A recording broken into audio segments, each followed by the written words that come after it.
साथियों माफ़ कीजिएगा, बीच में एक कॉल आने की वजह से वीडियो डिस्कनेक्ट हो गया।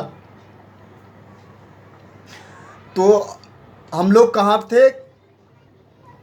हाँ, न्यूज़ 24 चैनल है एक, सुनील चौधरी एंकर ने जब जेडीयू के प्रवक्ता अजय आलोक से पूछा कि नित्यानंद जो बोले हैं आपके गठबंधन जो है साथी भाजपा के नेता जो केंद्र सरकार में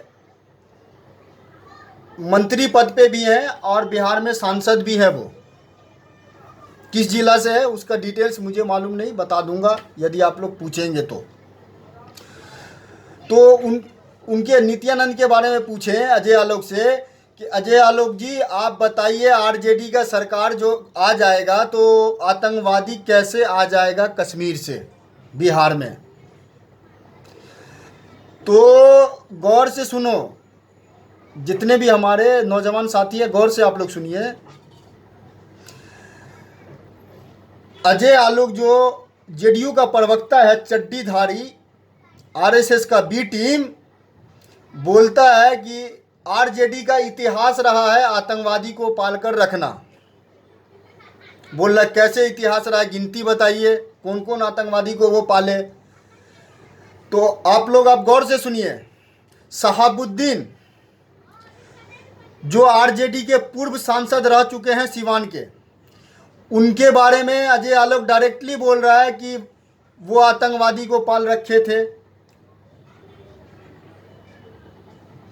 शहाबुद्दीन को दूसरा नाम गिनती करवाएं।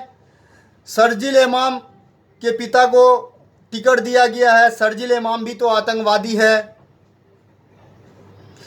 तो आप लोग तय कीजिए, शहाबुद्दीन जेडीयू के मेन प्रवक्ता अजय आलोक जो नीतीश कुमार के जस्ट बगल सीट पे बैठते हैं और ये भाजपा का चड्डीधारी है, ये जब शहाबुद्दीन को आतंकवादी बोलते हैं, ठीक है मैं मानता हूँ शहाबुद्दीन जी क्राइम किए, गलती किए, सब कुछ किए, उसको सज़ा भी मिल रहा है, उनको सज़ा भी मिल रहा है, तिहाड़ जेल दिल्ली में बंद भी है। वो तो आतंकवादी नहीं है, क्राइम किए हैं, क्रिमिनल है, उसको डायरेक्ट आतंकवादी बोला जा रहा है।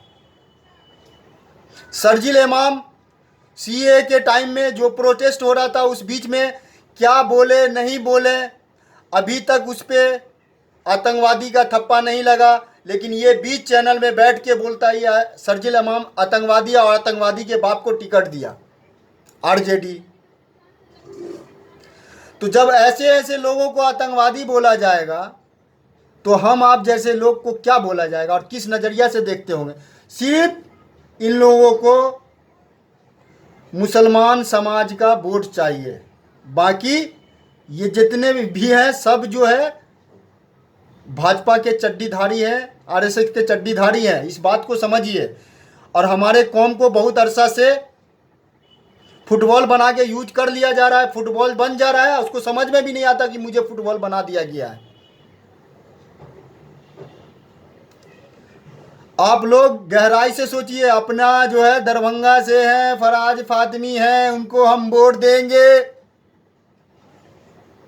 एक और नाम याद दिलाता हूं, सफूरा बहन दिल्ली सीए प्रोटेस्ट में हिस्सा ली थी जोर शोर से, और शाहीन बाग के प्रोटेस्ट में उनका अहम रोल था। उसको दिल्ली में चड्डीधारी लोग दंगा किया, फसाद किया, और गुजरात का गुजराती अमित शाह जो वर्तमान देश का गृह मंत्री है, वह अपने ताकत के बल पे सफूरा बहन को देशद्रोह का मुकदमा डाल के जेल में बंद करके रखा गया। 6 महीना वो जेल में बंद रही। वो सफूरा बहन क्या हमारी माँ बहन नहीं है या आपकी माँ बहन नहीं है? अफसोस होता है कि आप लोग सिर्फ गांव ग्रामीण तक अपने दिमाग को सीमित रखते हैं और कहीं पे बात चलता है तो झूठा दिमाग से बात करते हैं कि हम कौम के हमदर्द है, कौम का हमदर्द। ये नहीं होता कि कोई मुसलमान कैंडिडेट है तो उसको वोट दे दो, मेरे कौम का है। पूरे हिंदुस्तान में हमारे कौम के लोग कैसे मजबूत रहेंगे उस पर ध्यान दीजिए आप लोग। पॉइंट की बात बोल के मैं ख़त्म करूंगा अपनी बात कि जिस जिस राज्य में भाजपा को आप लोग हराएंगे, कमज़ोर होगा, उसका माली हालात कम होगा, पावर उसका कम होगा, मुसलमान समाज पे, दलित समाज पे अत्याचार होना बंद होगा। नहीं तो फुटबॉल बनते रहिए, कौम का नेता मुसलमान के नाम पे वोट देते रहिए, आप लोग का कुछ नहीं होने वाला है। ये सफूरा बहन क्या हम लोग की बहन नहीं थी क्या? ऐसी बहुत सारी माँ बहनें बेवा हुई है। और एक बात, सफूरा बहन जब जेल में थी, प्रेग्नेंट थी, वो 5 महीना जेल में रखा गया, बेल नहीं मिल रहा था उनको।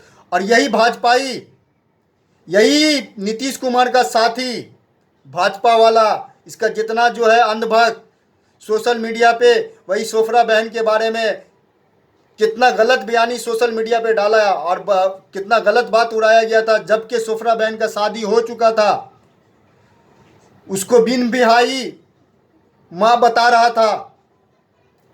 यही अंधभक्त लोग, कचरे लोग आज आपकी माँ और मेरी माँ, मेरी बहन, आपकी बहन के साथ अगर कोई ऐसा बर्ताव करे, ऐसा बात बोले, तो आप क्या कीजिएगा? आप लोगों के दिमाग में यही होगा, यार वो मेरी बहन नहीं थी। हिंदुस्तान में हिंदू हो, मुस्लिम हो, सिख हो, ईसाई हो, सबकी माँ बहन, जैसे उनकी माँ बहन है वैसे मेरी भी माँ बहन है। तो आप लोग समझदारी दिखाइए, समझदार बन के अपना कीमती वोट दीजिए। बहुत अच्छा मौका है बिहार में अमन सुकून लाने का। आपके नीतीश कुमार जो साहब जो मुख्यमंत्री बन के बैठ जाएंगे, आप लोग समझते हैं हम लोग सेफ रहेंगे? एक तो वो मुख्यमंत्री इस बार बनने वाले हैं नहीं। अगर आप लोग के हिसाब से अगर बन भी गए तो यही चड्डीधारी, यही भाजपा वाले मजबूत रहेंगे, सत्ता में हिस्सा रहेगा, खुलेआम गुंडागर्दी करेंगे। खुलेआम गुंडागर्दी पूरे बिहार में होता है, आप लोग जानते हैं, बहुत कुछ होता है। पहले हो जाता है, उसके बाद ये पलटू कुमार बाद में पुलिस प्रशासन भेजेगा। तो मेरे कौम के साथ जो नुकसान होना था वो तो हो गया। बाद में पुलिस प्रशासन को भेज के या किसी मस्जिद पे जो है कोई दंगाई आके हमला कर दे रहा है, उस मस्जिद का जो है बाद में जो है मुआवजा दे दिया जाएगा। पहले मेरे मस्जिद को जो बर्बाद हुआ किसकी वजह से? इसका मतलब उसका, इस पलटू राम का गठबंधन सरकार में पकड़ नहीं है। भाजपाई जितने भी है इनके ऊपर जो है तीर रख के चलाते हैं और इनको मुद्दा बनाते हैं। बहुत सारी ऐसी बातें, मैं कितनी बात बोलूँगा, बहुत बड़ा वीडियो हो जाएगा, आप लोग सुनेंगे भी या नहीं सुनेंगे पता नहीं। तो मेरे जितने भी नौजवान साथी हैं, हमारे गांव के बड़े बुजुर्ग हैं, बहुत सारे हमारे ख़ास ऐसे दोस्त भी हैं जो राह से भटके हुए हैं, सिर्फ फातिमी साहब के बेटा के ऊपर नज़रिया डाल के बैठे हुए हैं। मेहरबानी करके ऐसा नज़रिया से आप लोग निकलिए। आप लोग सोच समझ कर वोट डालिए। बहुत सारे नासमझ लोग बोलते हैं, जो खुद जो है समझदारी उसके अंदर है नहीं, लेकिन समझदार बनने की कोशिश करते हैं कि अरे 9वीं पास आके मुख्यमंत्री बन के क्या कर लेगा। तो आज आप लोगों को बता दूं, देश का प्रधानमंत्री भी 8वीं फेल है। देश का प्रधानमंत्री जब 8वीं फेल बन सकता है तो 9वीं क्लास फेल क्यों नहीं बन सकता मुख्यमंत्री? अखिलेश यादव उत्तर प्रदेश में मुख्यमंत्री बने, उत्तर प्रदेश का हालात रमन चमन जैसा था। ये भी है तेजस्वी यादव, युवा है, नौजवान है, मुख्यमंत्री बनेंगे, अपने बिहार के लिए काम करेंगे। आप लोगों को अगर कुछ अच्छा सीखना और समझना है ना, तो राजस्थान से सीखिए और समझिए, अपने पड़ोसी राज्य से। वहां कांग्रेस भाजपा मुंह रगड़ के रह जाता है, मुंह को ऐसे रगड़ता है, धन बल इतना खर्चा करता है, इतना बहुत सारा कि मैं दोबारा फिर से जो है सत्ता में आऊं। लेकिन वहां के लोग सत्ता में नहीं आने देते हैं। हर 5 साल पे परिवर्तन होता है वहां। आप लोग के पास भी मौका है, परिवर्तन करके देख लीजिए, 5 साल दे दीजिए। 5 साल जाते देरी नहीं लगता है, फिर नीतीश बाबू को फिर लेकर आ जाइएगा, उसमें क्या है। परिवर्तन जो है, जैसे राजस्थान का मैं मिसाल दिया आपको, राजस्थान में परिवर्तन जो है 5 साल पे वहाँ के लोग चाहते हैं और लाते हैं, वहाँ विकास होता है। अगर मैं झूठा हूँ सच्चा हूँ, वहाँ का डिटेल्स आप लोग निकलवा लीजिए। जिस जिस राज्य में हर 5 साल पे सरकार चेंज होता है, वहाँ की जनता भी खुशहाल रहती है, वह राज्य भी डेवलपमेंट करता है। तो आप लोग ज़हन को साफ करके फातिमी साहब के साहबजादे का शक्ल नहीं देखिए। ऐसे बहुत सारे आएंगे मुसलमान कैंडिडेट, तो सबको वोट देते रहिए। अरे ललित यादव जी क्या बुरा कर दिए आप लोगों के लिए? 25 साल से है, तो 25 साल से है दरभंगा ग्रामीण के विधायक, कहीं पे दंगा फसाद हुआ है? फातिमी साहब के बेटा का तो इतिहास है, केवटी में 5 साल के लिए एमएलए बना, दंगा फसाद वहाँ हुआ, जाके बाप बेटा तो देखभाल भी नहीं किया, पूछा भी नहीं कैसे क्या हुआ नहीं हुआ। आप लोग शांत रहिए। तो मेहरबानी करके जो मैं बात बोल रहा हूँ, आप लोग मेरी बातों पे अमल करें भाई, और नहीं भी करेंगे तो मेरा क्या जाता है। मेरे अंदर जो था, मेरे दिमाग में था, मेरे समझ में था, आप लोगों के बीच में मैं शेयर किया। आप लोगों को समझ में आए तो अमल कीजिए, नहीं तो कोई बात नहीं, मुझे कोई तकलीफ़ नहीं है। सब जैसे भुगत रहे हम भी भुगतेंगे, लेकिन अल्लाह पाक मुझे समझदारी दिया है, भुगतने से पहले हम समझ लेंगे। लेकिन बहुत सारे हमारे समाज में ऐसे तबका के लोग हैं जो जज्बाती है, भुगत लेते हैं, समझते नहीं है, भुगत लेते हैं। तो ऐसे लोगों को भी आप लोग बचाइए। वीडियो बहुत लंबा हो गया, माफ़ कीजिएगा आप लोग अब ज़्यादा टाइम ले लिए। इन्हीं बातों के साथ मैं अपनी बात को ख़त्म करता हूँ। फिर इंशाल्लाह कभी कोई ऐसा बात करना होगा तो आप लोगों के बीच में आऊँगा। अस्सलामु अलैकुम, अल्लाह हाफिज़।